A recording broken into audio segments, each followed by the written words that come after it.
DLS education के digital platform में आप सभी का बहुत बहुत स्वागत है। आज का यह वीडियो आपके लिए काफी ज्यादा महत्वपूर्ण है, क्योंकि आज के इस वीडियो में अम्ल, क्षार एवं लवण के जितने भी ऑब्जेक्टिव टाइप क्वेश्चन आपकी परीक्षा में पूछे जाते हैं सभी क्वेश्चन को एक एक करके बताया जाएगा। साथ ही आपको यह भी बताया जाएगा कि कौन सा प्रश्न किस वर्ष आपके परीक्षा में पूछा गया था। साथ ही आपके आने वाले एग्जाम के लिए कौन सा इंपोर्टेंट क्वेश्चन है, सभी क्वेश्चन को बताया जाएगा। साथ ही इस क्वेश्चन का आप लोग जवाब जरूर दीजिएगा। जो भी क्वेश्चन आपके स्क्रीन पर आएगा उसका जवाब आप नीचे कमेंट बॉक्स में अवश्य दीजिएगा। मेरा किताब भी मार्केट में आ चुका है, मेरे किताब को भी खरीद करके आप बेहतर पढ़ाई कर सकते हैं। आप किसी भी दुकान पे जाइएगा, किताब की दुकान पे, और बोलिएगा कि हमें डीएलएस एजुकेशन मंटू सर का किताब चाहिए जो कि 10वीं कक्षा का है, कैप्टन पब्लिकेशन या फिर रोशनी पब्लिकेशन से, तो आपको मिल जाएगा। फोटो आप स्क्रीन पे देख सकते हैं, जो फोटो आपको हम दिखा रहे हैं यही किताब आपको मिलेगा। ठीक है, फिलहाल आइए हम लोग क्लास की शुरुआत करते हैं और जवाब देने का प्रयास कीजिएगा। काफी शानदार यहाँ पे क्वेश्चन आपके सामने है, और इसके पिछले वाला वीडियो अगर आप नहीं देखें तो जरूर देख लीजिएगा। मेरे ऐप, मेरे वेबसाइट, मेरे टेलीग्राम, मतलब सबसे जुड़ जाइए, सबको डाउनलोड कर लीजिए। नीचे डिस्क्रिप्शन में सबका लिंक दिया गया है। आप व्हाट्सएप ग्रुप भी आपके लिए बन चुका है, तो नीचे आप कमेंट, ये डिस्क्रिप्शन में लिंक है, व्हाट्सएप ग्रुप में भी जुड़ जाइए। फिलहाल ये सबसे पहला क्वेश्चन आपके स्क्रीन पे है, इसका जवाब दीजिए। कह रहा है क्वेश्चन, अब हम लोग समय को ध्यान में रखते हुए फटाफट से क्वेश्चन को कंप्लीट करेंगे। कह रहा है कि कोई विलयन लाल लिटमस को नीला कर देता है, तो इसका पीएच जो है संभवतः क्या हो सकता है। और यह क्वेश्चन 2012 और यह क्वेश्चन 2013 दो बार क्वेश्चन पूछा गया था। तो एक बात पहले आपको याद करके रखना है कि लाल को नीला कौन कर देता है। तो आपको पता है कि क्षार कर देता है। क्षार जो है वह लाल को नीला कर देता है, लाल लिटमस पत्र को नीला कर देगा। तो जब लाल लिटमस पत्र को नीला कर देगा, क्षार करेगा, तो क्षार का पीएच मान कितना होता है। तो आपको हमने बताया था, याद होगा, कि 7 से अधिक होता है। क्या होता है? 7 से अधिक होता है। तो यहाँ पे ऑप्शन से बस आपको ये ज्ञात करके रखना है, ये आपको जांच करनी है कि यहाँ पे 7 से अधिक यहाँ पे ऑप्शन कौन है। तो आप देख सकते हैं ऑप्शन नंबर जो डी दिया गया है, डी नंबर में 10 है। 10 जो है वह 7 से अधिक है, यानी कि इसका पीएच मान कितना होगा, वह आपका 10 हो जाएगा। ऑप्शन नंबर आपका डी हो जाएगा। तो जो भी बच्चे ऑप्शन नंबर डी दे रहे हैं, वो डी नंबर इनका बिल्कुल ही करेक्ट जवाब हो जाएगा। अगले प्रश्न की बात करते हैं। तो अगला क्वेश्चन आपके स्क्रीन पे काफी ज्यादा शानदार क्वेश्चन है, और क्वेश्चन हम सभी क्या कह रहा है कि एस्टिक अम्ल का तनु विलयन के बारे में वह कौन सा अवलोकन जो है वह सत्य होगा, जो कि यह क्वेश्चन 2018 में क्वेश्चन को पूछा गया था। आइए आपको ऑप्शन दिखा देते हैं कि ऑप्शन आपका क्या कह रहा है। तो आपका ऑप्शन यह है कि यह सिरका सी गंध देता है, या प्याज सी गंध देता है, या फिर यह सड़े अंडे जैसी गंध देता है, या फिर यह सड़े मांस जैसी गंध देता है। तो याद करके रखिएगा कि यह सिरका सी गंध देता है, यानी ऑप्शन नंबर जो आपका ए दिया गया है, यह ए नंबर आपका करेक्ट जवाब हो जाएगा। अगर आपके एग्जाम में आता है तो आपको फटाफट से इस क्वेश्चन को कंप्लीट कर देनी है। अगले प्रश्न की बात करते हैं। काफी शानदार क्वेश्चन है, क्योंकि ये भी क्वेश्चन 2018 के आपको कंपार्टमेंटल एग्जाम में पूछा गया था। क्वेश्चन कह रहा है कि अल्कोहल में उबली पत्ती पर आयोडीन विलयन की कुछ बूंद डालने पर पत्ती का जो रंग होगा वह हो जाता है, किस प्रकार से हो जाता है। ध्यान से समझिएगा कि अल्कोहल में उबली पत्ती पर आयोडीन विलयन की कुछ बूंद जब हम डाल देते हैं, तो उसका जो उस पत्ती का जो रंग हो जाता है, वह रंग किस प्रकार से हो जाता है, क्या हो जाता है। तो रंग हो जाता है नीला और काला, यानी ऑप्शन नंबर जो आपका सी नंबर दिया गया है, ये आपका सी नंबर करेक्ट जवाब होगा। अगले हम प्रश्न की बात करें तो अगला प्रश्न कह रहा है कि किसी भी उदासीन विलयन का पीएच जो है वह संभवतः क्या होता है, या पीएच वैल्यू कितनी होती है उदासीन विलयन की। और यह क्वेश्चन 2013 में और क्वेश्चन 2015 में भी पूछा गया था। तो एक बात याद करके रखिएगा, यहीं पे आपको हम समझा देते हैं, जैसे कि आगे चल करके आपको दिक्कत ना हो। तो एक बात याद रखिएगा, एक अम्ल होता है, एक आपका क्षार होता है, और एक आपका उदासीन विलयन होता है। ठीक है, उदासीन विलयन आपका होता है। चलिए, तो अम्ल का पीएच मान 7 से कम होता है, याद कर लीजिए। क्षार का विलयन का पीएच मान 7 से अधिक होता है, क्योंकि अगर बस आप इतने चीज आप याद करके रखें, 3 टॉपिक, मतलब 3 छोटा छोटा पॉइंट, तो आपसे बहुत सारा क्वेश्चन एग्जाम में बन जाएगा। और जो उदासीन विलयन होता है उसका पीएच मान 7 के बराबर होता है। क्या होता है? 7 के इक्वल होता है, 7 के बराबर होता है। तो बस आपसे यही पूछ दिया गया यहाँ पे कि उदासीन विलयन का पीएच वैल्यू कितना होता है। तो सिंपल 7 होता है। तो 7 देखिए ऑप्शन कहाँ पे, ऑप्शन नंबर बी में है। तो इस तरीके से आपका ऑप्शन नंबर बी हो जाएगा। आप जैसे ही आपके एग्जाम में क्वेश्चन आएगा, आपको फटाफट तरीके से इस क्वेश्चन को कंप्लीट करके सॉल्व करके चले आनी है, पूरा का पूरा नंबर आपको मिल जाएगा। बिल्कुल। तो चैनल को सब्सक्राइब नहीं किया तो जल्दी से कीजिएगा, क्योंकि जब तक आप चैनल को सब्सक्राइब नहीं करेंगे आपको आगे से वीडियो नहीं मिल पाएगा। फिर आपकी तैयारी अधूरी रह जाएगी, फिर आप कहिएगा कि क्या हमने कर दिया। चलिए, तो जिस प्रकार से लाखों स्टूडेंट का विश्वास हम पे बना हुआ है, इसी तरीके हम चाहते हैं कि आप भी विश्वास बनाइए, और हम लोग एक साथ मिलकर के एकदम जोरदार तरीके से तैयारी करेंगे और पेपर की खोपड़ी में छेद करेंगे, क्योंकि सिक्का उछल चुका है मेरे प्यारे साथियों। हेड भी आपका होगा और टेल भी आपका होगा। अगला क्वेश्चन कह रहा है कि निम्नलिखित में से कौन लवण है। यहां से लवण की बात बताना है कि लवण यहाँ पे कौन है, जो यहाँ पे आपको रासायनिक सूत्र के माध्यम से यहाँ पे बताया गया है, जो कि क्वेश्चन 2015 और 2020 में क्वेश्चन को पूछा गया था, जो कि काफी इंपोर्टेंट क्वेश्चन है। आइए आपको बताते हैं, यहां से जो है आपका लवण जो है वह कौन है? तो फटाफट से जवाब दीजिए, अगर आपको पता है तो, नहीं पता है कोई दिक्कत नहीं है, याद करते चले जाइए। इसका बिल्कुल राइट जवाब हो जाएगा ऑप्शन नंबर सी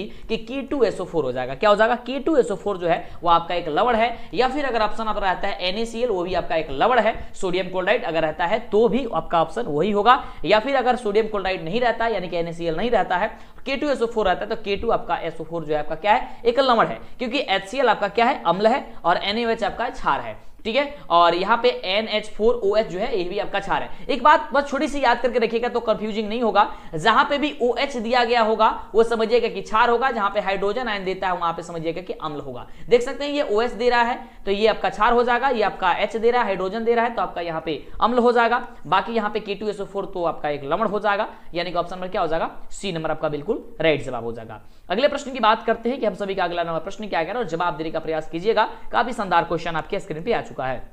प्रश्न कह रहा है कि निम्नलिखित में से कौन सा उत्पाद लेड नाइट्रेट को गर्म करने पर प्राप्त होता है? लेड नाइट्रेट को जब गर्म करते हैं तो गर्म करने पर क्या प्राप्त होता है आपको ये बताना है। तो याद करके रहिएगा कि NO2 और O2 प्राप्त होता है। क्या होता है? NO2 और आपका प्राप्त होता है O2, ठीक है। ध्यान दीजिएगा यहाँ पे NO2 और N2 दिया गया है, लेकिन NO2 और N2 नहीं प्राप्त होकर के NO2 और O2 प्राप्त होता है। इस बात को आपको ध्यान देकर के रखनी है, नहीं तो गड़बड़ हो जाएगा, ठीक है। लग रहा है ऑप्शन एक ही जैसा है, लेकिन एक ही जैसा नहीं है, थोड़ा सा अंतर यहाँ पे अवश्य है। लेकिन जब बच्चे एग्जाम में बैठते हैं तो जल्दी के चक्कर में कुछ भी गड़बड़ कर देते हैं, तो ऐसा गलती नहीं करना आपको। अगले प्रश्न की बात करते हैं। अगला प्रश्न कह रहा है कि सोडियम हाइड्रोक्साइड के विलयन के साथ जिंक को मिलाकर गर्म करने पर कौन सा गैस निकलता है? ध्यान दीजिएगा, सोडियम हाइड्रोक्साइड के विलयन के साथ जब जिंक को मिलाकर के उसे गर्म किया जाता है तो कौन सा गैस निकलती है? वो गैस का नाम आपको बता देनी है। तो वह गैस निकलती है हाइड्रोजन गैस निकलती है। कौन सी गैस निकलती है? हाइड्रोजन गैस निकलती है। इस बात को आप याद करके रखिएगा, यानी कि ऑप्शन नंबर जो आपका ए नंबर दिया गया है, ये ए नंबर मेरे से आपका बिल्कुल राइट जवाब हो जाएगा। और फटाफट से आपको कमेंट करके जाना है, आपको वीडियो को छोड़ के नहीं जाना है जब तक आपका पूरा कंप्लीट वीडियो नहीं हो जाता है। तो यह दृढ़ संकल्प आपको अवश्य कर लेनी है, तो ही तो आपका शानदार रिजल्ट आएगा। क्योंकि कहा जाता है कि सूर्य की तरह चमकने के लिए सूर्य की तरह जलना काफी ज्यादा जरूरी होता है। तो आइए हम लोग सूर्य की तरह जलेंगे और एक दिन सूर्य की तरह हम लोग भी चमकेंगे। अगला क्वेश्चन आपके स्क्रीन पे कह रहा है कि दांतों का क्षय कब प्रारंभ हो जाता है? जो दांत होता है, दांत हम लोग का कब खराब होना शुरू हो जाता है? देखते हैं कि काफी सारे बच्चे जो होते हैं वह चॉकलेट वगैरह खा लेते हैं, जिसके कारण क्या होता है, उनका दांत जो है क्षय होना यानी कि खराब होना, समाप्त होना शुरू हो जाता है। वो उसका पीएच वैल्यू कितना होता है, किसके बराबर हो जाता है या किससे कम हो जाता है कि यह खराब होना शुरू हो जाता है? तो यहाँ पे आपको 4 ऑप्शन दिया गया है और इस ऑप्शन से आपको चूज करके बतानी है। तो याद करके रखिएगा कि जब मुंह के पीएच का मान जो होता है वो 5.5 से कम हो जाता है, किससे? 5.5 से कम हो जाता है, तो जो होता है दांतों का क्षय होना शुरू हो जाता है। यानी कि ऑप्शन नंबर जो आपका सी दिया गया है, ये सी नंबर आपका बिल्कुल ही करेक्ट जवाब हो जाएगा। याद करके रखिएगा, दिमाग में आपको आज ही से ही इसको बैठा लेनी है कि क्वेश्चन जैसे ही आएगा आपको फटाफट से इसे टिक कर देनी है। अगले प्रश्न की बात करते हैं। तो अगला प्रश्न आपके स्क्रीन पे है। प्रश्न कह रहा है कि दांत का मसूड़ा यानी कि इनेमल और दंत वल्क किस पदार्थ का जो है वह बना होता है जो काफी कठोर होता है? जो काफी कठोर है, यहां से आपको बताना है जो दांत का मसूड़ा होता है वह किस पदार्थ का बना होता है जो काफी कठोर होता है। तो बिल्कुल इसका याद करके रखिएगा, आंसर हो जाएगा कैल्शियम फॉस्फेट का बना होता है। यानी कि ऑप्शन नंबर जो आपका ए नंबर दिया गया है, ये ए नंबर मेरे से आपका राइट जवाब हो जाएगा।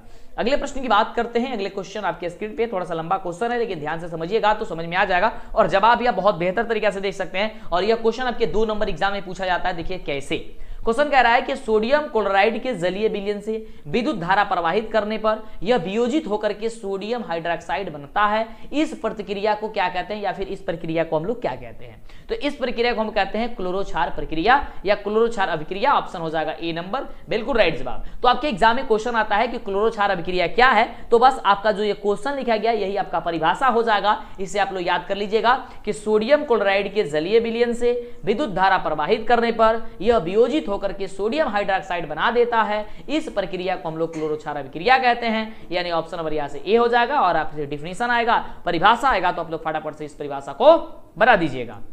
अगला क्वेश्चन है कि अपच का उपचार करने के लिए निम्न में से किस औषधि का उपयोग हम लोग करते हैं? यहाँ पे 4 ऑप्शन दिया गया और देखने से लग रहा है कि चारों का चारों ऑप्शन सही है या चारों का चारों ऑप्शन एक ही तरीका का है, लेकिन इसमें से कोई एक ही ऑप्शन सही है। आपको ये बताना है कौन सा ऑप्शन सही है। तो यहाँ कह रहा है कि अपच का उपचार करेंगे। जब भी अपच होता है तो हम लोग एंटासिड लेते हैं। क्या लेते हैं? एंटासिड लेते हैं। जैसे कि कभी भी आपके अंदर जब अपच हो जाता है तो कभी कभी आप लोग हाजमोला भी ले लेते हैं, या फिर जब इससे भी बाहर होता है तो आपको एंटासिड का जो गोली आप जो टैबलेट जो खरीदते हैं, दवाई जो खरीदते हैं, वो एंटासिड होता है। ठीक है, तो यानी कि ऑप्शन नंबर हो जाएगा सी नंबर। ठीक है, जब भी अपच आपका होता है तब खा लेते हैं कुछ है ना।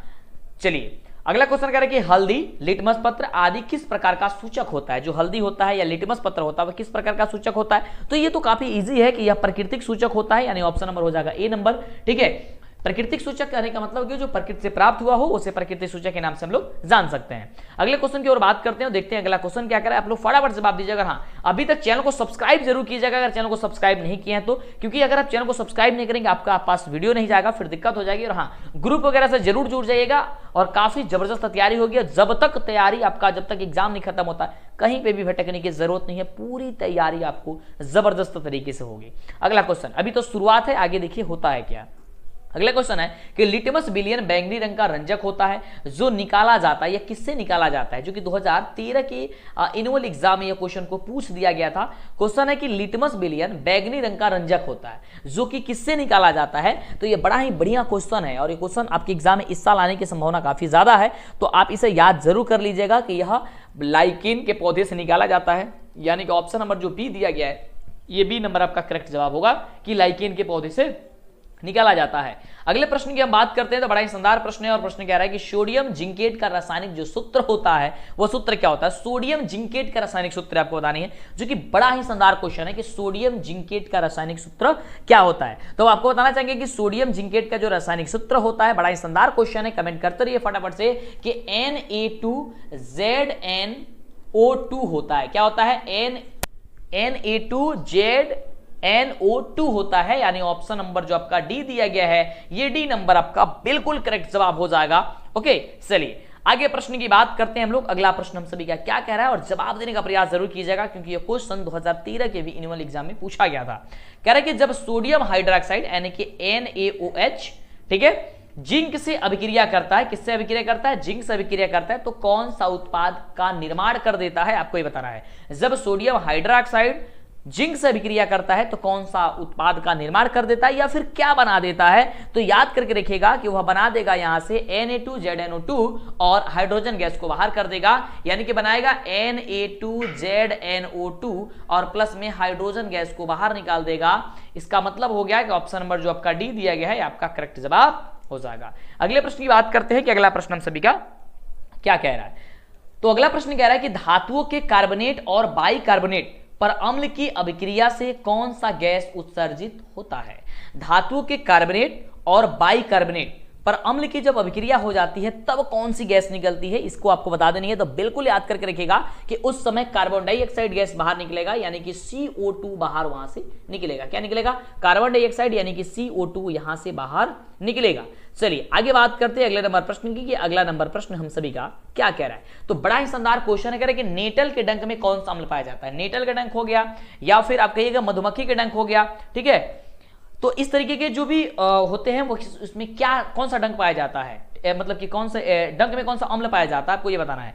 तो जब वो डंक करते हैं तो उसमें अम्ल जो पाया जाता है वो बड़ा ही मतलब कि ये होता है मतलब कि बहुत ही विषैला होता है। जब जैसे ही शरीर के अंदर जाता है तो एक जलन से महसूस होती है, और ये जलन से जब महसूस होती है तो मेथनोइक अम्ल होता है, यानी कि ऑप्शन नंबर हो जाएगा आपका डी नंबर बिल्कुल राइट जवाब। अब ये मेथनोइक अम्ल आपका राइट जवाब होगा। चलिए अगले प्रश्न की बात करते हैं कि अगला प्रश्न हम सभी क्या कह रहा है, जो कि 2014 के कंपार्टमेंटल के एग्जाम में क्वेश्चन को पूछा गया था, जो कि काफी ज्यादा इंपोर्टेंट क्वेश्चन है आपका। तो प्रश्न हम सभी क्या कह रहा है कि किसी लाल तप्त आयरन पर जलवाष्प प्रवाहित करने पर कौन सा यौगिक प्राप्त हम सभी का होगा। कह रहे हैं कि किसी लाल तप्त आयरन पर यानी कि लोहा पर, जब वो लाल तप्त है यानी कि वह क्या है, जब वह आग में है और आग से बाहर जब निकालते हैं, जब वो लाल तप्त आयरन है, और जो उससे जलवाष्प यानी कि जब उसमें पानी से हम प्रवाहित करते हैं, जलवाष्प प्रवाहित करते हैं, तो वह कौन सा यौगिक का निर्माण वहां पे कर देगा, जो कि 2014 के कंपार्टमेंटल के एग्जाम में ये क्वेश्चन को पूछा गया था। सो आपको बता देना है इसका राइट जवाब जो होगा वह जवाब क्या हो जाएगा। तो बिल्कुल इसका राइट जो जवाब हो जाएगा याद कर लीजिएगा कि Fe3 और O4 का निर्माण कर देगा, यानी कि ऑप्शन नंबर जो आपका सी दिया गया है Fe3O4 ये आपका करेक्ट जवाब हो जाएगा, ऑप्शन नंबर सी। समझ में आ रहा है? बिल्कुल याद करते जाना है, जो भी क्वेश्चन बताया जा रहा है काफी ज्यादा आपके लिए इंपोर्टेंट क्वेश्चन है। अगला क्वेश्चन देखिए काफी ज्यादा खास क्वेश्चन है, क्योंकि 2014, 2018, 2019 में ये क्वेश्चन को पूछा गया था। क्वेश्चन आखिर कहता क्या है? क्वेश्चन कह रहा है कि हमारे शरीर में पीएच कितने परास के बीच कार्य करता है। जो पीएच होता है है हमारे शरीर में पीएच वो कितने परास के बीच कार्य करता है? तो हमारे शरीर में जो पीएच होता है वह 7.0 से लेकर के यानी कि 7 से लेकर के 7.8 के बीच कार्य करता है। यानी ऑप्शन नंबर जो आपका बी नंबर दिया गया है ये B is the right correct answer जवाब हो जाएगा, यानी कि ऑप्शन हो जाएगा बी नंबर। चलिए अगले प्रश्न की हम बात करें तो अगला प्रश्न आपके स्क्रीन पे है, बड़ा ही शानदार क्वेश्चन है और प्रश्न कह रहा है कि बेकिंग पाउडर का जो अणुसूत्र होता है वह क्या होता है? 2013 में भी 2014 में पूछा गया था और क्वेश्चन इस साल भी आने की आपके एग्जाम में काफी ज्यादा संभावना है, तो इसे आप याद जरूर कर लीजिएगा। कह रहे कि बेकिंग पाउडर का रासायनिक सूत्र जो होता है वह क्या होता है? तो बेकिंग सोडा का रासायनिक सूत्र होता है सोडियम बाइकार्बोनेट यानी कि NaCO3 होता है, जो कि ऑप्शन नंबर कहां पे दिया गया है? ऑप्शन नंबर आपका दिया गया है सी नंबर में। ठीक है, आपका ऑप्शन नंबर सी में दिया गया, सी नंबर आपका बिल्कुल करेक्ट जवाब हो जाएगा। अगले हम प्रश्न की बात करें तो अगला प्रश्न आपके स्क्रीन पे है और प्रश्न हम सभी का कह रहा है कि निम्नलिखित में कौन विजातीय यौगिक है? विजातीय कहने का मतलब ये हो गया कि 4 आपके ऑप्शन दिया गया है, इसमें से कौन है जो अलग है? ठीक है, अलग कौन है? तो चूना पत्थर, खगड़िया, संगमरमर, ये तीनों एक ही हैं, लेकिन प्लास्टर ऑफ पेरिस जो है जिससे हम पीओपी बोलते हैं, पीओपी जो कि मकानों में यूज किया पीओपी बनवाने के लिए भी किया जाता है, यूज किया जाता है, तो ये आपका पीओपी यहां से अलग है, यानी कि ऑप्शन नंबर डी हो जाएगा, जो कि 2014 में भी ये क्वेश्चन को पूछ दिया गया था। अगले हम प्रश्न की बात करें जो कि 2021 में क्वेश्चन को पूछा गया था। सो यह क्वेश्चन आइए देखते हैं क्या कह रहा है, इसका जवाब जरूर दीजिएगा। क्वेश्चन कह रहा है कि निम्नलिखित में से सबसे प्रबल लवण कौन है? यहां से प्रबल लवण की बात की जा रही है कि प्रबल लवण जो होगा वह कौन होगा? लवण तो होगा, लेकिन प्रबल लवण यहां से कौन होगा आपको ये बताना है। यहाँ पे तो लवण ऑलरेडी दिया गया, लेकिन प्रबल लवण की बात करते हैं तो सोडियम क्लोराइड जो है वह आपका एक प्रबल लवण है इस ऑप्शन के अनुसार से, यानी कि ऑप्शन नंबर जो आपका ए नंबर दिया गया ये आपका बिल्कुल इज द करेक्ट आंसर, बिल्कुल राइट करेक्ट आंसर हो जाएगा। अगले हम प्रश्न की बात करते हैं तो बड़ा ही शानदार क्वेश्चन है। आप लोग तो ब्रश प्रतिदिन करते हैं, दांत को सफाई तो जरूर करते हैं आप लोग, तो कह रहा है क्वेश्चन कि दांतों को साफ करने के लिए दंत मंजन यानी कि जो टूथपेस्ट का आप लोग यूज करते हैं, क्लोजअप हो गया, बहुत सारा पतंजलि का भी हो गया है ना, तो प्रायः होता है किस प्रकार का होता है? जो कि 2019 में भी क्वेश्चन पूछा गया था, 2020 में भी क्वेश्चन को पूछा गया था। तो दांतों का जब हम सफाई करते हैं और उसमें जो दंत मंजन का हम लोग यूज करते हैं यानी कि टूथपेस्ट का, तो टूथपेस्ट का जो यूज करते हैं वो लवण युक्त होता है। क्या होता है? लवण युक्त होता है, यानी कि ऑप्शन नंबर सी हो जाएगा। आप लोग ये बचपन में या कभी सुने जरूर होंगे कि काफी लोग बोलते थे कि मतलब बूढ़े लोग जो होते थे वो बोलते थे कि दांतों की सफाई के लिए अगर कुछ चीज नहीं है तो नमक लेकर के उसका सफाई कर दिया करो, ठीक है, साफ हो जाएगा। इसका मतलब हो गया कि वो जो नमक होता है, नमक से आपका क्या होता है? दांत की सफाई हो सकती थी। तो वही लवण जो है उसका यूज जो है आपको टूथपेस्ट में कर दिया जाता है, तो यानी कि दंत मंजन में लवण युक्त रहता है, यानी कि लवण की मात्रा रहती है ना।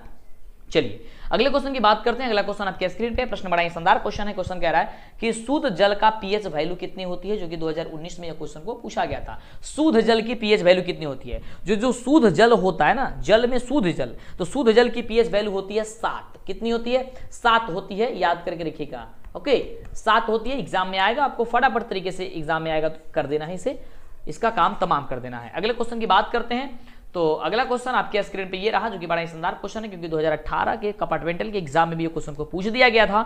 तो सो इस क्वेश्चन का जवाब देना आपके लिए काफी ज्यादा जरूरी हो जाता है, तो आप लोग इसका जवाब जरूर दीजिएगा। तो क्वेश्चन हम सभी क्या कह रहा है, बड़ा ही शानदार क्वेश्चन है। प्रश्न कह रहा है कि जब CO2 गैस को पानी में घोला जाता है, जब CO2 गैस यानी कि कार्बन डाइऑक्साइड गैस को जब पानी में घोला जाता है तो विलयन का पीएच क्या हो जाता है? आपको बताना है, 2018 के कंपार्टमेंटल के एग्जाम में पूछा गया था। तो बिल्कुल इसका जो राइट जवाब हो जाएगा वो आपका सही जवाब हो जाएगा कि 7 से कम हो जाता है। क्या हो जाता है? 7 से कम हो जाएगा, यानी ऑप्शन हो जाएगा आपका सी नंबर। अगले हम प्रश्न की बात करें तो अगला प्रश्न आपके स्क्रीन पे है, बड़ा ही शानदार क्वेश्चन है। कह रहा है क्वेश्चन कि अम्लीय वर्षा की पीएच मान कितनी होती है? जो अम्लीय वर्षा होती है, अम्लीय वर्षा की जो पीएच वैल्यू होती है वो कितनी होती है? तो लगभग 5.6 से कम होती है अम्लीय वर्षा। और जब भी इसका वैल्यू इतना से कम हो जाता है तो अम्लीय वर्षा होती है। अम्लीय वर्षा होने के कारण जो होती है काफी ज्यादा क्षति होती है, जैसे कि ताजमहल हो गया, यानी कि काफी महंगे जो इमारत हैं, जो पत्थर से बने हुए, संगमरमर से बने हुए हैं, उन पे क्षय होता है। साथ ही अगर आप अम्लीय वर्षा में पड़ जाते हैं, अगर अम्लीय वर्षा का आपके शरीर पे उसका वर्षा का अगर छींटा पड़ जाता है तो आपके अंदर क्या होगा कि कई सारी बीमारियां होना शुरू हो जाएगी। चर्म रोग होना शुरू हो जाएगा, जैसे दिनाय, खाज, खुजली होना शुरू हो जाएगा। तो अम्लीय वर्षा जब होती है तो ये काम होता है। आपने एक बार जरूर सुना होगा, फिलहाल 4-5 साल पहले ऐसा हुआ था कि काफी लोगों के पास जो है वह चर्म रोग हो गया था, यानी कि दाद, दिनाय, खाज, खुजली हो गया था। तो लग रहा था कि उस समय अम्लीय वर्षा हुआ है जिसके कारण वैसा दिनाय हो रहा था, ऐसे लोगों का कुछ का कहना था, है ना। तो अम्लीय वर्षा कब होता है? तो 5.6 से कम होता है इसका पीएच मान जब कम हो जाएगा। तो 4-5 साल पहले की बात है, 2016 की बात है शायद, कि उस समय बड़ा ही लोगों का, ज्यादा लोगों का उस समय चर्म रोग हुआ था, है ना। तो कुछ लोग ऐसा कह रहे थे। फिलहाल आइए बात करते हैं अगले क्वेश्चन की। अगला क्वेश्चन कह रहा है आपके स्क्रीन पे करेंगे, जब अम्लीय जल नदी में प्रवाहित होता है, जब अम्लीय जल होता है, जब नदी में प्रवाहित होता है तो इस जल का पीएच मान घट जाता है, जिससे जल में रहने वाला जीवधारियों जीना क्या हो जाता है। मान लीजिए कि जब अम्लीय जल होगा और नदी में जब उसे प्रवाहित कर देंगे तो उसका पीएच वैल्यू घट जाएगा। तो जब पीएच वैल्यू घट जाएगा तो फिर उसमें जल में रहने वाले जो मछली हो गए या फिर और सारे जितने भी जीव, छोटे बड़े जीव होते हैं, उन लोगों को क्या प्रभाव पड़ेगा, आपको वह प्रभाव की बात बतानी है। तो बिल्कुल उनका जीना कठिन हो जाएगा। क्या हो जाता है, उनका जीना कठिन हो जाता है, यानी कि ऑप्शन नंबर जो आपका बी दिया गया है वो बी इज द राइट आपका करेक्ट जवाब हो जाएगा। ऑप्शन नंबर बी आपका हो जाएगा। फिलहाल आइए आगे बढ़ते हैं अगले नंबर क्वेश्चन की ओर। अगला नंबर क्वेश्चन हम सभी का कह रहा है कि इनमें से कौन संश्लेषित सूचक है। संश्लेषित सूचक यहाँ पे बताना है कि यहाँ पे संश्लेषित जो सूचक है वह कौन है, आपको बताना है। 4 आपको ऑप्शन दिया गया है। तो यहाँ से मेथिलिक ऑरेंज जो दिया गया है ये आपका एक संश्लेषित सूचक है, यानी ऑप्शन नंबर जो आपका ए नंबर दिया गया है ये ए नंबर आपका बिल्कुल करेक्ट जवाब हो जाएगा। फटाफट से आप जो जवाब देते रहिए। चलिए, और वीडियो को लाइक, चैनल को सब्सक्राइब करके जितने भी आपके पास ग्रुप है सारा ग्रुप में आप लोग शेयर कर दीजिए फटाफट से। अगला क्वेश्चन आपके स्क्रीन पे कह रहा है कि धातुओं पर अम्ल के प्रभाव से कौन सा गैस उत्सर्जित होता है। धातुओं पर अम्ल के प्रभाव से कौन सा गैस जो होता है वह उत्सर्जित होता है, जो कि बड़ा ही बढ़िया क्वेश्चन है। तो याद करके रखिएगा कि उस समय जो हाइड्रोजन गैस जो है उत्सर्जित होता है, यानी ऑप्शन नंबर हो जाएगा क्या चीज, 80 नंबर। अगले प्रश्न की बात करते हैं। तो अगला प्रश्न आपके स्क्रीन पे जो कि बड़ा ही शानदार क्वेश्चन है, 2015 के एनुअल एग्जाम में पूछा गया था, यानी कि जो आप एग्जाम देने वाले हैं इसी तरीके के एग्जाम में पूछा गया था। क्वेश्चन कह रहा है कि निम्नलिखित में कौन लवण है। यहां से भी आपको लवण बताना है। तो लवण आपको हमने ऊपर ही बताया था, शायद ये क्वेश्चन डबल बार हो गया है कि K2SO4 आपका एक प्रकार की लवण है।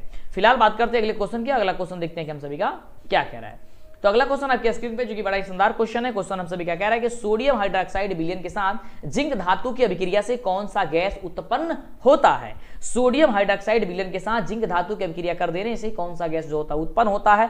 तो अभी आपको हमने बताया था कि उस समय जो होगा वह क्या हो जाएगा, तो आपका हाइड्रोजन गैस उत्पन्न हो जाएगा, यानी ऑप्शन हो जाएगा ऐसे डी नंबर। अगला क्वेश्चन कह रहा है कि अम्लीय विलयन का पीएच वैल्यू कितना होता है। तो आपको हमने शुरू में ही बताया कि अम्लीय विलयन का पीएच मान 7 से कम होता है, क्षार का पीएच मान 7 से अधिक होता है, और उदासीन विलयन का पीएच मान कितना होता है, तो 7 के बराबर होता है। तो इस तरीके से आपने इसका उत्तर जाना। यह क्वेश्चन 2017 में पूछा गया था कि अम्ल का पीएच मान कितना होता है, तो 7 से कम होता है। कितना होता है, 7 से कम होता है। चलिए आगे बात करते हैं अगले क्वेश्चन की।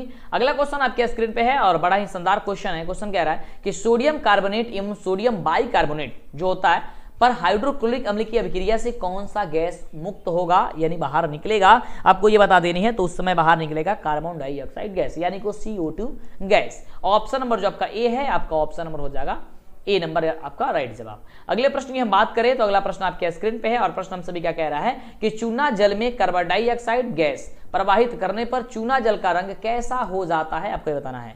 चूना जल में जो चूना जल होता है उसमें कार्बन डाइऑक्साइड गैस को जब हम लोग प्रवाहित कर देते हैं तब उस समय चूना जल का जो रंग होता है वो कैसा होता है, तो वह रंग होता है श्वेत, दूधिया कलर का हो जाता है। कैसा होता है, दूधिया कलर का हो जाता है, यानी कि श्वेत रंग हो जाता है। यानी ऑप्शन नंबर आपका जो कह रहा है वो B number is the right answer. अगले प्रश्न की बात करते हैं तो अगला प्रश्न आपके स्क्रीन पे है और प्रश्न हम सभी का कह रहा है कि कुछ ऐसे पदार्थ होते हैं जिनकी गंध अम्लीय या क्षारीय माध्यम में बदल जाते हैं। ऐसे पदार्थों को किस प्रकार का सूचक कहा जा सकता है या कहा जाता है, आपको यह बताना है। तो उसे कहा जाता है गंधीय सूचक। क्या कहा जाता है, गंधीय सूचक कहा जाता है, यानी ऑप्शन हो जाएगा आपका बी नंबर। तो जहां पे भी बी नंबर ऑप्शन दिया गया होगा आपको फटाफट से वहां पे आपको टिक कर देनी है। अगले प्रश्न की हम बात करें तो अगला प्रश्न आपके स्क्रीन पे है और प्रश्न कह रहा है कि किसी अम्ल की धातु के साथ अभिक्रिया के फलस्वरूप कौन सा गैस बनता है। किसी अम्ल की धातु के साथ जब हम लोग अभिक्रिया करते हैं तो उस समय उसके फलस्वरूप कौन सी गैस उसके फलस्वरूप कौन सा गैस बनता है। तो इसके पहले हम जो पढ़ा रहे थे तब भी आपको बताए थे कि उस समय जो होता है वह हाइड्रोजन गैस बाहर निकलता है, यानी कि ऑप्शन नंबर हो जाएगा आपका क्या चीज, सी नंबर आपका बिल्कुल ही करेक्ट जवाब हो जाएगा। चलिए आगे बात करते हैं हम लोग अगले नंबर प्रश्न की कि अगला नंबर हम सभी का जो प्रश्न होगा वह क्या कह रहा होगा और कैसा प्रश्न होगा, आइए हम लोग देखते हैं और आप लोग जवाब देने का जरूर प्रयास करते रहिएगा। तो अगला नंबर प्रश्न हम सभी क्या कह रहा है कि निम्नलिखित में से किस विलयन का उपयोग दीवारों को सफेदी करने के लिए किया जाता है, जो कि क्वेश्चन 2018 में क्वेश्चन को पूछा गया था। तो कह रहा है कि दूधिया ये किस विलयन का उपयोग जो है दीवार को सफेदी करने के लिए हम लोग करते हैं, है ना, सफेदी करने के लिए। तो आप सभी को पता है कि चूना का उपयोग करते हैं, यानी कि CaOS का होल ट्वाइस का हम लोग करते हैं। ऑप्शन नंबर हो जाएगा क्या चीज, ऑप्शन नंबर आपका बी नंबर जो दिया गया है वो आपका राइट जवाब हो जाएगा। अगले प्रश्न की बात करें, अगला प्रश्न आपके स्क्रीन पे कह रहा है कि निम्नलिखित में से कौन सा बूझा हुआ चूना है, जो कि 2018 और 2021 दोनों बार क्वेश्चन को पूछा गया था। बूझा हुआ चूना का यहाँ पे सूत्र आपको बता देनी है, तो यहाँ से बिल्कुल राइट जवाब हो जाएगा कि CaOH का होल ट्वाइस हो जाएगा, यानी ऑप्शन हो जाएगा आपका बी नंबर। अगले प्रश्न की बात करें तो अगला प्रश्न आपके स्क्रीन पे है और प्रश्न हम सभी का कह रहा है कि Na2O3 का जलीय विलयन का पीएच मान कितना होता है। 2018 में ये भी क्वेश्चन को आपको पूछा गया था, है ना। क्वेश्चन कह रहा है कि लवण Na2CO3 का जलीय विलयन का पीएच मान है, क्या है इसका पीएच मान, आपको यह बता देनी है। तो इसका पीएच मान हो जाएगा 7 से अधिक। क्या हो जाएगा, 7 से अधिक हो जाएगा, यानी हो जाएगा ऑप्शन नंबर बी। चलिए अगले प्रश्न की हम बात करें, कह रहा है कि एसिटिक अम्ल का IUPAC नेम क्या होगा, आपको यह बताना है, जो कि 2018 में यह क्वेश्चन को पूछा गया था। IUPAC नाम आपको बताना है एसिटिक अम्ल का। ओके, तो इसका जो IUPAC नेम होता है एथेनोइक अम्ल। क्या होता है, एथेनोइक अम्ल होता है, यानी ऑप्शन नंबर जो हो जाएगा ई नंबर आपका राइट जवाब। अगला क्वेश्चन कह रहा है कि निम्नलिखित में से कौन सा आयरन लाल लिटमस को नीला कर सकता है। निम्न में से या निम्नलिखित में से कौन सा आयरन जो है वह लाल लिटमस को नीला कर देता है, जो कि 2018 और 2019 ये क्वेश्चन दो बार क्वेश्चन को पूछा गया था। सो आपको बताना है, इस उत्तर का जवाब बताना है, काफी बढ़िया क्वेश्चन है। तो यह एक क्वेश्चन है कि निम्नलिखित में से कौन सा आयरन लाल लिटमस को नीला कर देता है, तो हो जाएगा हाइड्रोजन आयन, यानी ऑप्शन हो जाएगा आपका बी नंबर। क्या हो जाएगा, बी नंबर। चलिए अगले प्रश्न की बात करते हैं कि अगला नंबर प्रश्न हम सभी का क्या कह रहा है। तो अगला नंबर प्रश्न ये रहा आपके स्क्रीन पे और प्रश्न हम सभी का कह रहा है कि कोई विलयन नीले लिटमस पत्र को लाल कर देता है, इसका पीएच संभवतः क्या हो सकता है। नीले को लाल कर देता है, तो नीले को जो लाल करेगा वह क्या करेगा, नीले को लाल कर देगा। ठीक है, नीले को लाल, ध्यान दीजिएगा, नीला को लाल कौन करता है, अम्ल करता है। तो अम्ल का पीएच मान कितना होता है, 7 से कम होता है। देखिए आपको बता दे रहे हैं कि अगर आपने बस इतना याद कर लिया कि अम्ल का पीएच मान कितना होता है, क्षार का पीएच मान कितना होता है, लवण का पीएच मान कितना होता है, तो आप बहुत सारा क्वेश्चन आपको याद हो जाएगा और बहुत सारा क्वेश्चन का आप जवाब आसानी से दे सकते हैं। तो कह रहे हैं कि नीला को लाल कौन कर देता है, अम्ल करता है। अम्ल का पीएच मान कितना होता है, 7 से कम होता है। तो यहाँ पे आपको ऑप्शन ये देखना है कि 7 से कम यहाँ पे कौन ऑप्शन है, तो ऑप्शन नंबर ए है। तो ए नंबर आपका बिल्कुल ही करेक्ट जवाब हो जाएगा। अगले प्रश्न की हम बात करें तो अगला प्रश्न आपके स्क्रीन पे है और प्रश्न है कि ऑक्जेलिक अम्ल का प्राकृतिक स्रोत निम्नलिखित में से कौन है। ऑक्जेलिक अम्ल का, ठीक है, जो कि 2021 में यह क्वेश्चन को पूछा गया था। तो आपका इसका जवाब हो जाएगा कि ऑक्जेलिक अम्ल जो है आपको टमाटर में पाया जाता है, यानी ऑप्शन नंबर जो आपका बी दिया गया है वह बी नंबर आपका बिल्कुल ही करेक्ट जवाब हो जाएगा। आप जैसे ही आपके एग्जाम में क्वेश्चन आएगा आप लोग उसका जवाब जरूर दे दीजिएगा। अगला क्वेश्चन आपके स्क्रीन पे प्रश्न कह रहा है कि एक छात्र जांच प्रणाली में लिए गए सोडियम बाइकार्बोनेट के तनु विलयन में सार्वभौम सूचक की कुछ बूंद मिला देता है, तो निम्नलिखित में से कौन सा रंग दिखेगा वहां पे, जो कि क्वेश्चन 2018 में क्वेश्चन को पूछा गया था। आपको इसका जवाब बता देना है। ध्यान से क्वेश्चन को एक बार और समझ लीजिए कि एक छात्र है, या आप समझ लीजिए कि आप ही हैं, आपने क्या किया कि प्रणाली में लिए गए सोडियम बाइकार्बोनेट के जो तनु विलयन है उसमें आपने सार्वभौम सूचक की कुछ बूंदे मिला डाला। तो उस विलयन में आपका जो रंग दिखेगा, उस विलयन का जो रंग होगा वह किस प्रकार से दिखेगा वह आपको बता देना है। तो वह दिखेगा नीला कलर का। कैसा दिखेगा, वह दिखेगा नीला, यानी कि ऑप्शन हो जाएगा आपका ऑप्शन नंबर ए आपका बिल्कुल राइट जवाब। चलिए आगे बात करते हैं हम लोग अगले नंबर प्रश्न की। तो अगला नंबर प्रश्न आपके स्क्रीन पे है और प्रश्न कह रहा है कि नीचे दिए गए क्षारकों में से कौन सा क्षारक क्षार हो सकता है। इसमें से कौन सा क्षारक जो है वह क्षार हो सकता है, क्योंकि जल में घुलनशील क्षार को ही क्षारक कहते हैं। ध्यान दीजिएगा, अगर आपसे पूछा जाए कि क्षारक किसे कहते हैं, तो जल में घुलनशील क्षार को क्षारक कहते हैं। तो यहाँ पे क्वेश्चन है कि कौन सा क्षारक क्षार हो सकता है, आपको यहाँ से बता देनी है। तो बिल्कुल इसका राइट जवाब हो जाएगा कि NaOH हो जाएगा, यानी कि सोडियम हाइड्रोक्साइड हो जाएगा, NaOH हो जाएगा। ठीक है, ऑप्शन नंबर डी। अगले प्रश्न की हम बात करें तो अगला प्रश्न आपके स्क्रीन पे ये रहा। प्रश्न बड़ा ही शानदार प्रश्न है और प्रश्न कह रहा है कि कॉपर सल्फेट के क्रिस्टल का रासायनिक सूत्र निम्नलिखित में से क्या हो सकता है या कौन है।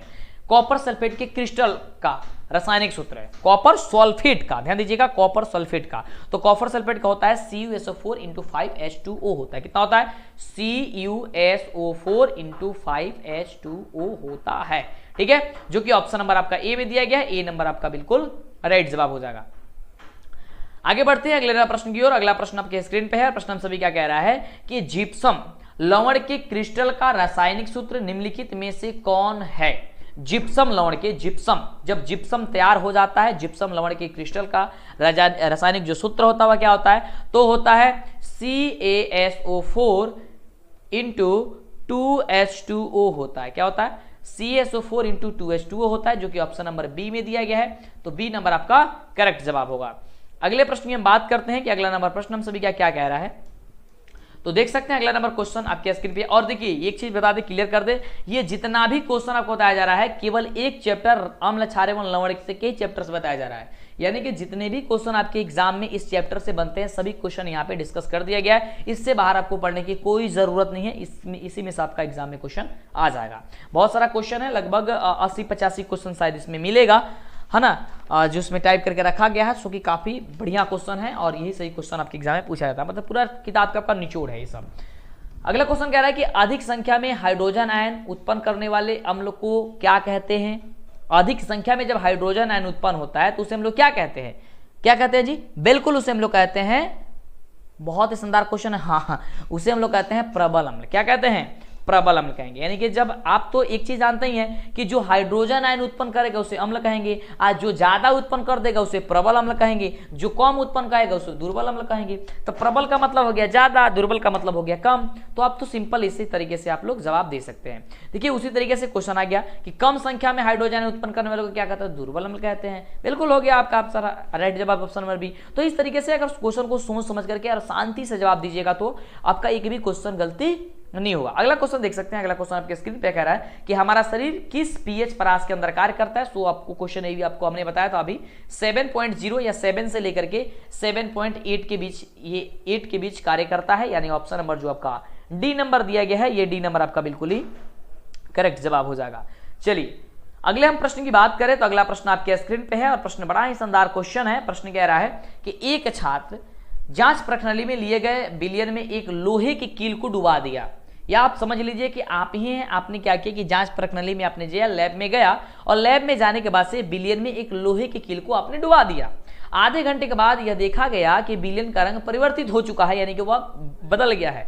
उस जांच प्रणाली में विलयन था, किस प्रकार का विलयन था आपको बताना है, जो कि 2018 में यह क्वेश्चन को पूछा गया था। ओके, सो यह क्वेश्चन काफी ज्यादा इंपॉर्टेंट है आपके लिए। बिल्कुल, तो उसमें था कॉपर सल्फेट का विलयन, यानी कि ऑप्शन नंबर आपका ए हो जाएगा कि उस समय कॉपर सल्फेट का विलयन था। क्वेश्चन है, ध्यान से समझिएगा। सपोज मान लीजिए कि आपने जांच प्रणाली में गया, यानी कि समझिए कि आपने लैब में गया, लैब में जाने के बाद से एक विलयन में आपने लोहे के कील को डुबा दिया और आधे घंटे के बाद आपने देखा कि उसका रंग बदल गया है, उस विलयन का रंग बदल गया है, परिवर्तित हो चुका है। तो उस प्रणाली का जो तो जांच प्रणाली है उसमें कौन सा विलयन था, तो उसमें था कॉपर सल्फेट का विलयन, यानी कि CuSO4 का विलयन था। ऑप्शन नंबर हो जाएगा ऐसे बी नंबर। इस तरीके से क्वेश्चन को समझिएगा तो दिक्कत नहीं होगा, आप लोग किसी भी क्वेश्चन का जवाब आसानी से दे सकते हैं। चलिए, तो शानदार क्वेश्चन के जवाब शानदार तरीके से देने की आदत आपको पड़ जानी चाहिए, क्योंकि अब इस साल आपको पेपर के खोपड़ी में छेद करनी है, एकदम तहलका मचाना है, गर्दा मचाना है। चाहिए सूरज की तरह चमकने के लिए सूरज की तरह जलना काफी ज्यादा जरूरी होता है। तो आइए हम लोग सूरज की तरह जलेंगे, लेकिन एक दिन चमकेंगे जरूर, जब आपका रिजल्ट आएगा तब। अगला क्वेश्चन है कि प्लास्टर ऑफ पेरिस का रासायनिक जो सूत्र होता है वह क्या होता है, जो कि 2021 में क्वेश्चन को पूछा गया था। प्लास्टर ऑफ पेरिस का रासायनिक सूत्र क्या होता है, जो कि बड़ा ही शानदार क्वेश्चन है। तो प्लास्टर ऑफ पेरिस का जो रासायनिक सूत्र होता है वो होता है CaSO4 इंटू हाफ H2O होता है, यानी ऑप्शन नंबर हो जाएगा आपका बी नंबर। अगले प्रश्न की हम बात करें तो अगला प्रश्न आपके स्क्रीन पे है और प्रश्न हम सभी क्या कह रहा है कि लिटमस विलयन जब न तो अम्लीय होता है और न ही क्षारीय, तब यह किस रंग का होता है। जब लिटमस विलयन जब ना तो वह अम्लीय हो और न ही वह क्षारीय हो, तो वह किस रंग का होता है। 2018 में यह क्वेश्चन पूछा गया था, नीचे कमेंट करके बता दीजिए। नहीं पता है कोई दिक्कत नहीं, आप लोग याद कर लीजिए कि लिटमस विलयन जब ना तो अम्लीय हो और न ही क्षारीय हो तो वह किस प्रकार का होता है, वह बैंगनी रंग का होता है।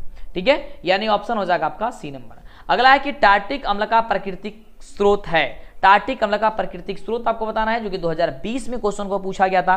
तो टार्टिक जो अम्ल होता है वो याद करके रखिएगा कि टार्टिक अम्ल आपका इमली में पाया जाता है। इमली का नाम सुनते हुए आपके मुंह में पानी आ गया होगा।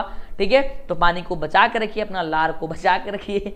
चलिए, बाद में आप लोग खा लीजिएगा। अगला क्वेश्चन है आपके स्क्रीन पे, कह रहा है कि चींटी के डंक या फिर नेटल के डंक में कौन सा अम्ल पाया जाता है, जो कि 2021 में क्वेश्चन को पूछा गया था।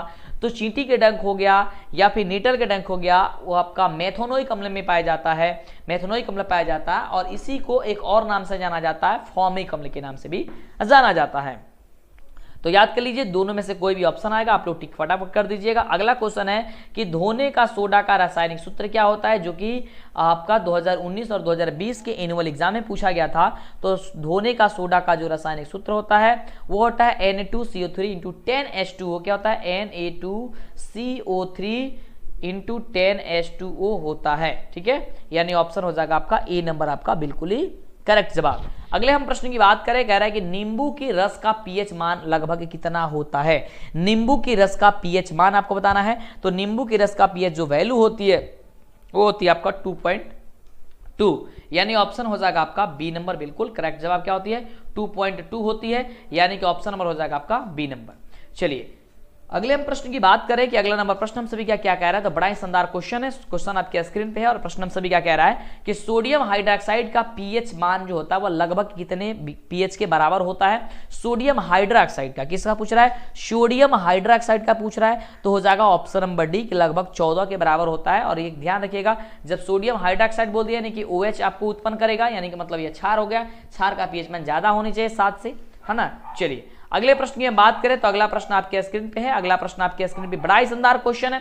क्वेश्चन कह रहा है कि NaCl पर तनु H2SO4, ठीक है, यहाँ पे H2SO4, ठीक है, ये 2 और 4 जो होगा नीचे रहेगा। ठीक है, ये टाइप करते हुए कुछ गड़बड़ हो गया है तो आपको इसको ध्यान में रख लेना है। कह रहा है कि NaCl पर तनु H2SO4 की अभिक्रिया से कौन सी गैस निकलेगी। तो आप लोग तो इसे आसानी तरीके से बता देंगे कि HCl के आप यहाँ पे गैस निकल जाएगी। चलिए अगले हम प्रश्न की बात करते हैं कि अगला प्रश्न हम सभी क्या क्या कह रहे हैं। तो बड़ा ही शानदार क्वेश्चन है और जवाब देने का अवश्य प्रयास करेंगे। अगर याद नहीं है तो कोई दिक्कत नहीं है, आप लोग याद कर लीजिए, क्योंकि यहाँ पे गलती होती है कोई दिक्कत नहीं है, लेकिन परीक्षा में तो एकदम परफेक्ट देना है जवाब। आपको गलती नहीं करनी है, गलती नहीं होगा। आपको इतने ज्यादा ऑब्जेक्टिव क्वेश्चन या सब्जेक्टिव क्वेश्चन या मतलब इतने तरीके से, इतने अच्छे तरीके से आपको बता दिया जाएगा, इतना रिविजन आपको करा दिया जाएगा, आप जब एग्जाम में दीजिएगा मजा आ जाएगा। जिस प्रकार से पिछले कई वर्षों से बच्चे पढ़ करके और एकदम लाजवाब शानदार रिजल्ट लेके आते हैं, जब कहते हैं कि सर मेरा नंबर 400 से ज्यादा नंबर आया है, 400 प्लस नंबर आया है, तो बड़ी खुशी होती है। 400 साढ़े 400 नंबर जब लेकर के आते हैं तो बड़ी खुशी होती है।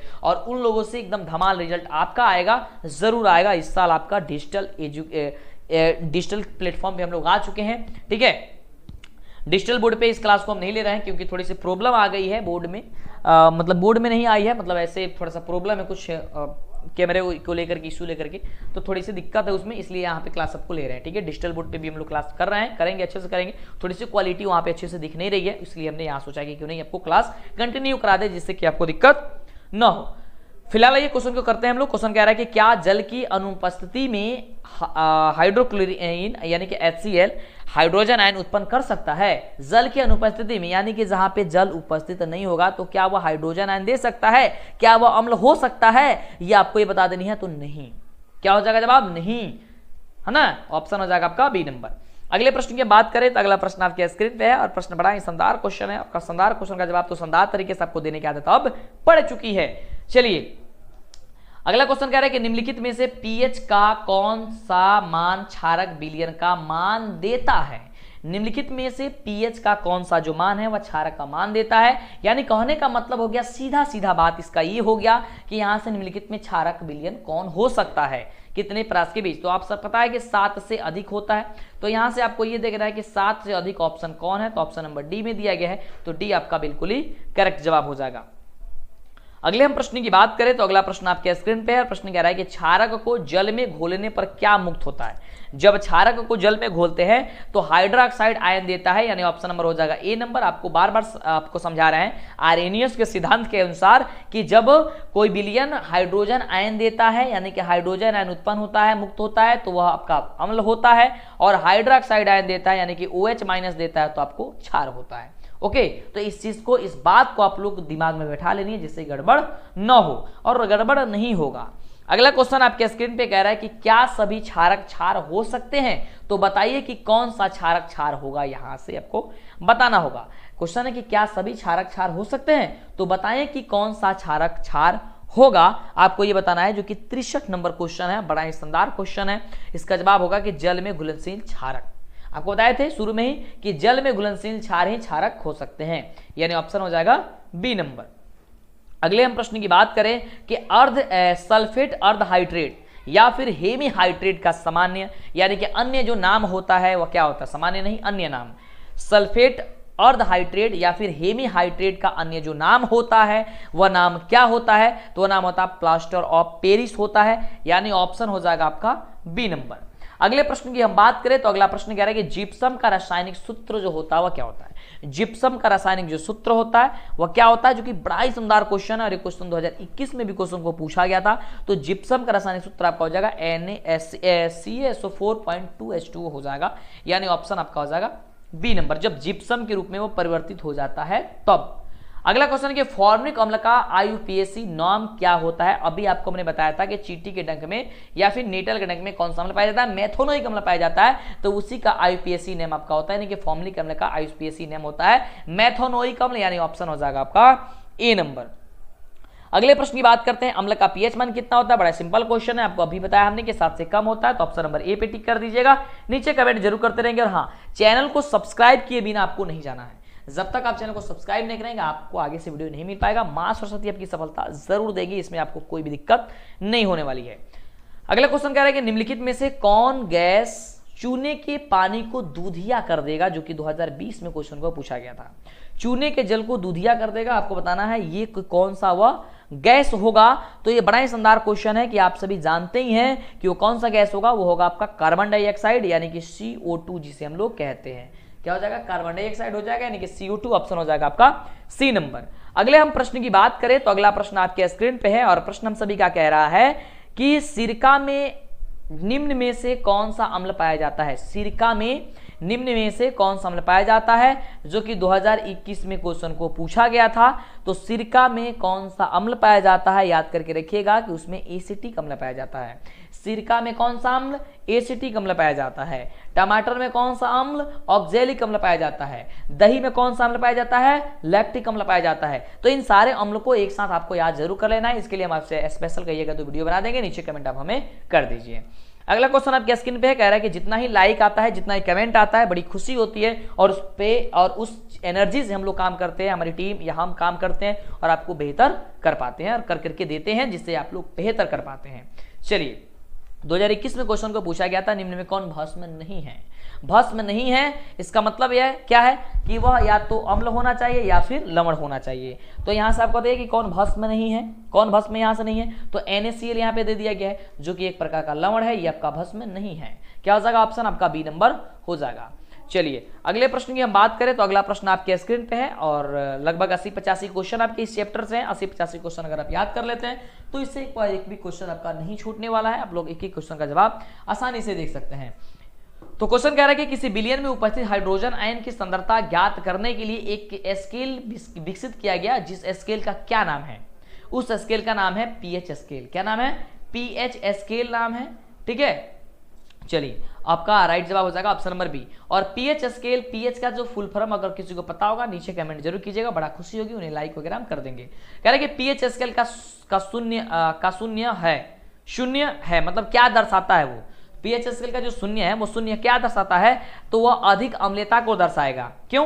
क्योंकि जो पीएच स्केल होता है वो आपको यहाँ इस तरीके से, सपोज मान लीजिए ये पीएच स्केल है आपका, ठीक है, ये आपका हो गया 7 से कम हो गया, 1 2 3 4 5 6 7, ये 7 से 14 तक हो गया। ठीक है, और ये जो शून्य होगा यानी कि 0 होगा, तो जितना ही पीएच मान कम होगा उतना ही अम्ल ज्यादा होगा, यानी कि अम्लीय ज्यादा होगा। इसका मतलब क्या हो गया कि वह क्या होगा? वह अधिक अम्लीयता को दर्शाएगा अगर पीएच पर शून्य वैल्यू अगर होता है तो, यानी कि जितना घटते जाता है तो।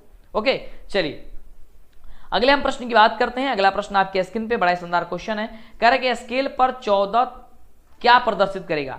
अब स्केल पर 14 क्या प्रदर्शित करेगा? तो 14 प्रदर्शित क्या करेगा? 7 से अधिक क्षार होता है, इसका मतलब 14 तक जाएगा, इसका मतलब ज्यादा क्षार वह प्रदर्शित करेगा, ज्यादा क्षारीयता को दिखाएगा, यानी अधिक क्षारीयता को दिखलाएगा। ऑप्शन हो जाएगा सी नंबर। ठीक है, चलिए अगला क्वेश्चन कह रहा है कि एक्वा रेजिया मिश्रण में हाइड्रोक्लोरिक यानी कि HCl एवं HNO3 का अनुपात जो होता है वह कितना होता है? तो बड़ा बढ़िया क्वेश्चन है। एक्वा रेजिया जो होता है उसका जो मिश्रण होता है, यानी कि HCl एवं HNO3 का अनुपात जो होता है वह कितना होता है? सिंपल सा आपको बस इतना ही जवाब दे देनी है, तो होता है 3.1। कितना? 3.1 हो जाएगा, यानी ऑप्शन नंबर हो जाएगा आपका ए नंबर। ठीक है, चलिए अगले हम प्रश्न की बात करते हैं। तो अगला प्रश्न आपके स्क्रीन पे, जो कि बड़ा ही शानदार क्वेश्चन है और क्वेश्चन हम सभी का कह रहा है कि किसी भी उदासीन विलयन का पीएच कितना होता है। तो हमने आपको बहुत बार बता दिया है कि किसी भी उदासीन विलयन का जो पीएच वैल्यू होता है वह 7 होता है या 7 के बराबर होता है। ऑप्शन हो जाएगा क्या चीज, ऑप्शन नंबर हो जाएगा बी नंबर। अगले प्रश्न की बात करते हैं कि जठर रस का पीएच मान लगभग कितने बराबर होता है जठर रस का। तो जठर जो रस होता है इसका जो पीएच वैल्यू होता है, और ये क्वेश्चन आपके लिए काफी ज्यादा इंपॉर्टेंट है। जो जठर ये रस वाला क्वेश्चन है ये काफी ज्यादा इंपॉर्टेंट है। इसका होता है 1.2, कितना होता है वो 1.2 होता है। कितना होता है 1.2, यानी ऑप्शन हो जाएगा ए नंबर। ओके, चलिए अगले हम प्रश्न की बात करें तो अगला प्रश्न आपके स्क्रीन पे है और प्रश्न कह रहा है कि कोई विलयन लाल लिटमस को नीला कर देता है तो उसका पीएच वैल्यू कितना होगा। तो लाल को नीला करेगा, इसका मतलब क्या है कि वह क्षार होगा, और क्षार का विलयन का पीएच मान कितना होता है तो 7 से अधिक होता है। 7 से अधिक कितना है, लाल को नीला कर देगा ना जी। तो 7 से अधिक किसका है, यहाँ पे देखिए ये गड़बड़ है क्वेश्चन, ये नीला को लाल करता तब यहाँ पे ऑप्शन आपका 5 होता, 7 से कम, ठीक है। लेकिन गड़बड़ है, यहाँ पे 10 भी दिया गया है, 8 भी दिया गया है ना। तो आप लोग 11 पे टिक कीजिएगा, ऐसे अगर क्वेश्चन आपके एग्जाम में आता है तो, ठीक है। लाल को नीला कर देता है, नीला को लाल कर देगा, कौन करता है, नीला को लाल कर देता है अम्ल करता है, लाल को नीला आपका क्षार करता है, ठीक है। चलिए अगले क्वेश्चन की ओर बढ़ते हैं और अगला क्वेश्चन हम लोग देखते हैं कि अगला क्वेश्चन हम सभी का क्या कह रहा है। तो अगला नंबर प्रश्न हम सभी क्या कह रहा है, बड़ा ही शानदार क्वेश्चन है और शानदार क्वेश्चन का जवाब शानदार तरीके से दीजिए। 2021 में ये क्वेश्चन पूछा गया था कि अम्ल और क्षार आपस में अभिक्रिया कर बनाते हैं। अम्ल जो क्षार है, अम्ल और क्षार जो है आपस में जब अभिक्रिया करेंगे तो वो किसका निर्माण करेंगे। जब आपको हम पढ़ा रहे थे रासायनिक अभिक्रिया उसमें भी बताए थे कि वो लवण का निर्माण करेगा, जैसे कि HCl हो गया, ठीक है, और कोई आपका हो गया क्षार हो गया, जैसे कि NaOH हो गया। जब यह अभिक्रिया करेगा तो लवण का निर्माण कर देता है, ठीक है। किसका निर्माण करता है, वो लवण का निर्माण कर देता है। ऑप्शन हो जाएगा आपका सी नंबर। अगला क्वेश्चन आपके स्क्रीन पे बड़ा ही शानदार क्वेश्चन है। क्वेश्चन हम सभी क्या कह रहा है कि निम्नलिखित में कौन प्राकृतिक सूचक है। यहाँ से आपको प्राकृतिक सूचक का नाम बताना है कि यहाँ से आपको प्राकृतिक सूचक कौन है, जो कि 2021 में यह क्वेश्चन को पूछा गया था। तो प्राकृतिक सूचक की हम बात करते हैं तो प्राकृतिक आपका जो सूचक हो जाएगा वो आपका हो जाएगा हल्दी। क्या हो जाएगा, हल्दी हो जाएगा। क्या हो जाएगा आपका प्राकृतिक सूचक, हल्दी हो जाएगा। ऑप्शन नंबर हो जाएगा ए नंबर। अगले प्रश्न की बात करते हैं। अगला प्रश्न आपके स्क्रीन पे है। अब हम लोग का पास काफी कम क्वेश्चन रह गया है, तो अभी तक दोस्तों में शेयर नहीं किया, फटाफट से शेयर कर दीजिएगा, वीडियो को लाइक और चैनल को सब्सक्राइब करके दोस्तों में शेयर कर दीजिएगा, जिससे कि आपको आगे से वीडियो मिला करे। तो प्रश्न हमसे कह रहे हैं कि निम्नलिखित में कौन क्षारीय ऑक्साइड है, जो कि 2021 में क्वेश्चन को पूछा गया था। क्षारीय ऑक्साइड जो है यहाँ से कौन है आपको ये बताना है। तो क्षारीय ऑक्साइड है Na2O, ठीक है, यानी कि आपसे इस ऑप्शन से आपका हो जाएगा डी नंबर। अगले प्रश्न की बात करते हैं। अगला प्रश्न हम सभी का क्या कह रहा है। तो अगला प्रश्न है कि निम्नलिखित में कौन सही है। यहाँ पे सही बताना है आपको कौन है। तो यहाँ पे सही की बात करते हैं तो हो जाएगा आपका Na2CO3 × 10H2O, क्योंकि यह धोने का सोडा का रासायनिक सूत्र है। क्या है, Na2, याद कर लीजिएगा, ये क्वेश्चन आता है Na2CO3 × 10H2O क्या चीज है, ये धोने का सोडे का रासायनिक सूत्र है। ये आपका सही है, ऑप्शन यहाँ पे दिया गया। तो अगले प्रश्न की बात करते हैं जो कि 2013 में क्वेश्चन को पूछ दिया गया था। कह रहा है कि बेकिंग सोडा का रासायनिक सूत्र जो होता है वह क्या होता है। बेकिंग सोडा का रासायनिक सूत्र होता है NaHCO3 होता है। क्या होता है, सोडियम बाइकार्बोनेट होता है, यानी NaHCO3 होता है, सोडियम बाइकार्बोनेट होता है। अगले प्रश्न की बात करते हैं कि अगला प्रश्न हम सभी क्या कह रहा है। तो बड़ा ही शानदार क्वेश्चन है और शानदार क्वेश्चन के जवाब शानदार तरीके से आप लोग दीजिए फटाफट तरीके से। क्वेश्चन कह रहा है कि दही में किस प्रकार का अम्ल पाया जाता है। जो दही होता है ना, दही अभी आपको बताया था, दही में लैक्टिक अम्ल पाया जाता है। कौन सा अम्ल पाया जाता है, लैक्टिक अम्ल पाया जाता है, ठीक है, लैक्टिक अम्ल। ऑप्शन हो जाएगा सी नंबर। ध्यान से एक बार और याद कर लीजिए, सिरका में एस्टिक अम्ल पाया जाता है, टमाटर में ऑक्जेलिक अम्ल पाया जाता है, दही में लैक्टिक अम्ल पाया जाता है, और नींबू या वगैरह में सिट्रिक अम्ल पाया जाता है। अब बात करते हैं ये चींटी के डंक वगैरह हो गया, उसमें मैथोनोइक अम्ल पाया जाता है, या उसे हम लोग फॉर्मिक अम्ल के नाम से भी जानते हैं। तो इस तरीके से आप लोग इसका भी आप लोग याद करके रख लीजिएगा। चलिए आगे बढ़ते हैं हम लोग अगले क्वेश्चन की ओर और देखते हैं अगला क्वेश्चन क्या कह रहा है। तो अगला क्वेश्चन हम सभी का ये रहा क्वेश्चन आपके स्क्रीन पे। तो यह क्वेश्चन 2015 में क्वेश्चन को पूछा गया था। कह रहा है कि चीनी का रासायनिक सूत्र क्या होता है। चीनी आप लोग खाते हैं और चीनी का रासायनिक सूत्र क्या होता है आपको पता जरूर होना चाहिए। 2015 में यह क्वेश्चन को पूछ दिया गया था। तो चीनी का रासायनिक सूत्र जो होता है वह क्या होता है, तो होता है C12H22 यानी कि 22 और O11 होता है। क्या होता है, C12O22 सॉरी माफ कीजिएगा, यहाँ पे गड़बड़ लिख दिया हमने। क्या होता है, C12H22 और O11 होता है, यानी ऑप्शन नंबर जो आपका हो रहा है सी नंबर, वो सी नंबर आपका बिल्कुल ही बिल्कुल करेक्ट जवाब हो जाएगा। अगला क्वेश्चन का जवाब दीजिएगा। क्वेश्चन हम लोग का खत्म हो गया, बहुत सारा क्वेश्चन हमने देखा और इससे बाहर आपके एग्जाम में क्वेश्चन नहीं पूछा जाएगी। शानदार क्वेश्चन है, तो हमने बताया था आपको शानदार क्वेश्चन का जवाब शानदार तरीके से आपको देने की आदत पड़ जानी चाहिए। क्वेश्चन कह रहा है कि सोडियम कार्बोनेट के जलीय विलयन में मिथाइल ऑरेंज का घोल मिलाने पर घोल का रंग परिवर्तित होकर के कैसा हो जाता है, जो कि 2013 में क्वेश्चन को पूछा गया था। ध्यान से समझिए क्वेश्चन एक बार और कि सोडियम कार्बोनेट के जलीय विलयन में या फिर जलीय घोल में मिथाइल ऑरेंज का घोल मिलाने पर घोल का रंग परिवर्तित होगा, वह कैसे होगा आपको ये बताना है। तो वह घोल का परिवर्तित हो जाएगा, पीला रंग हो जाएगा लगभग, यानी ऑप्शन हो जाएगा आपका ए नंबर। अगले प्रश्न की बात करते हैं जो कि लास्ट क्वेश्चन है और लास्ट क्वेश्चन का जवाब आप लोग लास्ट तरीके से दीजिए और आप बताइए कि 86 क्वेश्चन में आपने कितने प्रश्न का जवाब दिया है। और अगर नहीं दे पाए तो एक बार और वीडियो देख ले, तो फिर से एक बार वीडियो को प्ले कीजिए, किसी शांत जगह बैठिए और जवाब दीजिए। क्वेश्चन है कि प्रबल अम्ल और प्रबल क्षारक को बने लवण का पीएच वैल्यू कितना होगा। अगर प्रबल लवण हो यानी कि बहुत ज्यादा अम्लीय हो और प्रबल क्षार हो यानी कि बहुत ज्यादा क्षारीय हो से बने लवण का निर्माण जो होगा तो उसका पीएच वैल्यू कितने के बीच होगा आपको यह बता देनी है। तो उसका होगा लगभग 7 के ही बराबर, यानी ऑप्शन आपका हो जाएगा ए नंबर। ठीक है, किसका होगा, ए नंबर आपका बिल्कुल ही राइट जवाब होगा। तो इस तरीके से आपने देखा कि अम्ल, क्षार और लवण के जितने भी ऑब्जेक्टिव टाइप क्वेश्चन थे हमने सारा का सारा क्वेश्चन कंप्लीट कर दिया। इसके बाद नेक्स्ट क्वेश्चन हम लोग चलेंगे, नेक्स्ट चैप्टर चलेंगे, पढ़ेंगे, उसे समझेंगे और जवाब देंगे, हम लोग याद करेंगे।